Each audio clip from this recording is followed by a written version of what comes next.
चलिए स्टार्ट करते हैं आज के सेशन को फ्रेंड। लाइट टॉपिक प्रकाश के बारे में हम बात कर रहे थे। इससे पहले की वीडियो में इसके 14 क्वेश्चन आपकी आरबीएसई बुक से रिलेटेड मैंने अपलोड कर दिए थे। ये 15 नंबर क्वेश्चन है, पार्ट सेकंड इसका, ठीक है। देखिए फर्स्ट क्वेश्चन, निम्न में से असत्य कथन कौन सा है आपको बताना होगा। जब सूर्य और चंद्रमा के मध्य पृथ्वी आ जाए तो सूर्य ग्रहण होता है। सेकंड ऑप्शन है, जब चंद्रमा सूर्य और पृथ्वी के मध्य आ जाता है तो सूर्य ग्रहण होता है। नेक्स्ट ऑप्शन, पृथ्वी का कुछ भाग चंद्रमा की प्रछाया और कुछ भाग उपछाया में होता है। प्रछाया वाले भाग में पूर्ण सूर्य ग्रहण व उपछाया वाले भाग में खंडशः सूर्य ग्रहण दिखाई देता है। तो ये चार ऑप्शन आपके सामने है फ्रेंड, आपको असत्य कथन बताना होगा। देखिए इनमें से कौन सा कथन असत्य है। तो देखिए फर्स्ट ऑप्शन जो है ये इनका असत्य कथन है। क्यों? क्योंकि इन्होंने कहा कि जब सूर्य और चंद्रमा के मध्य पृथ्वी आ जाए तो सूर्य ग्रहण होता है। ये रॉन्ग इनकी स्टेटमेंट है, ठीक है ना।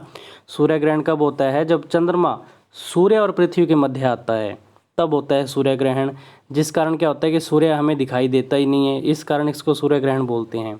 तो पृथ्वी का कुछ भाग जो होता है चंद्रमा की प्रछाया और कुछ भाग उपछाया में होता है।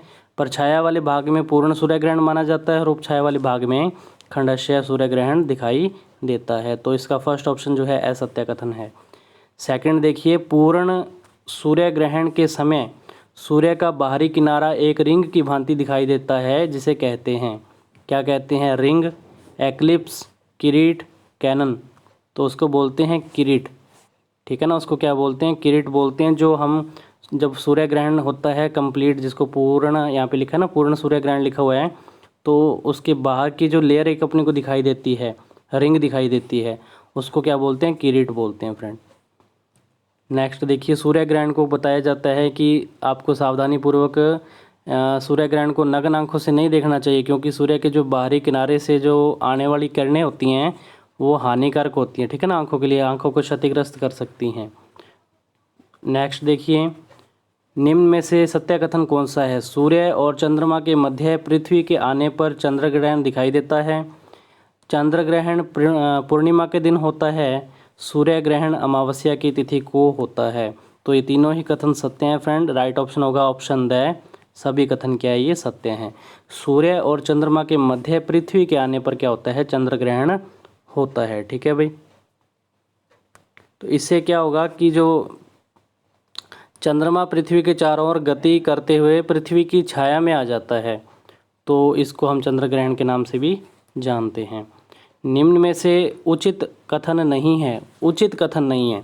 प्रकाश किरण विरल माध्यम से सघन माध्यम में प्रवेश करती है तो अभिलंब की ओर झुक जाती है, कथन सत्य है। आपको उचित कथन नहीं कौन सा है वो बताना है।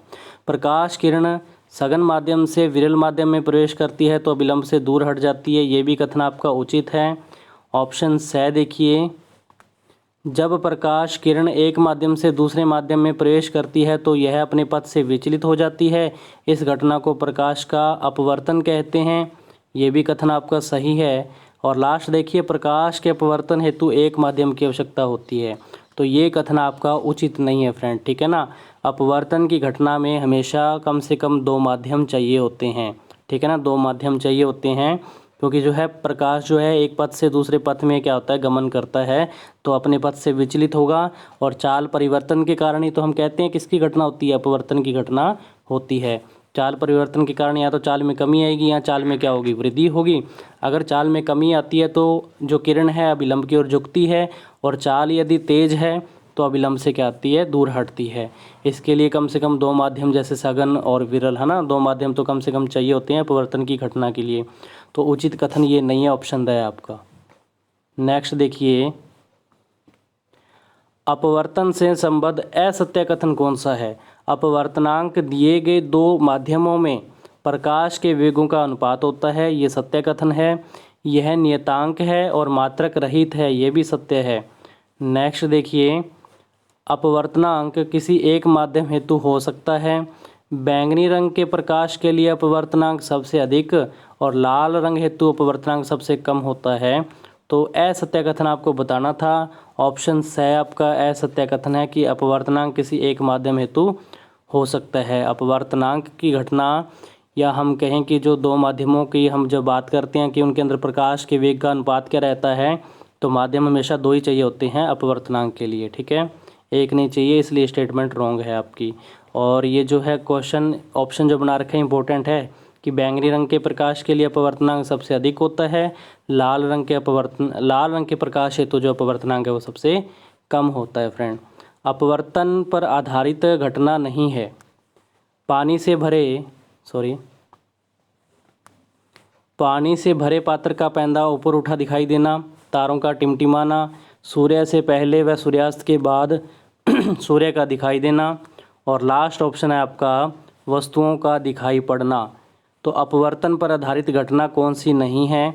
तो ऑप्शन ए, ब और स ये तीनों अपवर्तन से संबंधित है। लेकिन वस्तुओं का दिखाई देना ये किसके कारण संभव हो पाता है? प्रकाश के परावर्तन के कारण ही ये संभव होता है कि हम वस्तुओं को देख पाते हैं, ठीक है ना भाई। इसका द ऑप्शन हो जाएगा इस क्वेश्चन के अकॉर्डिंग, ठीक है, वस्तुओं का दिखाई पड़ना। और तारे क्यों टिमटिमाते हैं?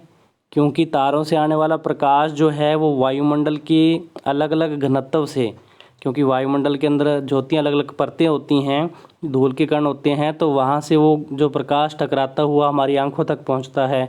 तो घनत्व अलग अलग होने के कारण क्या होता है कि प्रकाश जो होता है अपने पथ से विचलित होता है, ठीक है ना भाई। कहीं तो घनत्व ज़्यादा है, सघन है, और कहीं घनत्व जो है कम है जिसके कारण तारे जो है हमें टिमटिमाते हुए दिखाई देते हैं। सूर्यास्त से पहले और सूर्यास्त के बाद सूर्य का दिखाई देना ऐसा क्यों होता है कि क्योंकि जब हम पृथ्वी पर खड़े होते हैं तो पृथ्वी के चारों ओर एक वायुमंडल है, और उससे बाहर से जब हम इस चीज़ को नोट करते हैं तो जब सूर्य उगता है ना, सुबह जब सूर्य उगता है, सूर्य उदय होता है, तो अभी तक हमें वो उदय हुआ नहीं होता कि 2 मिनट पहले ही हमें वो दिखाई दे जाता है, ठीक है ना, अपवर्तन के कारण। और जब ये शाम को क्या होता है, सूर्यास्त होता है, तो उस टाइम भी जब ये छिप जाता है उससे 2 मिनट पहले तक ये हमें दिखाई देता रहता है। तो इस कारण पूरे दिन में कम से कम कितने मिनट का अंतर आ जाता है? 4 मिनट का अंतर आता है फ्रेंड, ठीक है। नेक्स्ट देखिए, दो वक्र पृष्ठों से घिरा हुआ पारदर्शक माध्यम कहलाता है? दर्पण, लेंस, कांच या कोई नहीं?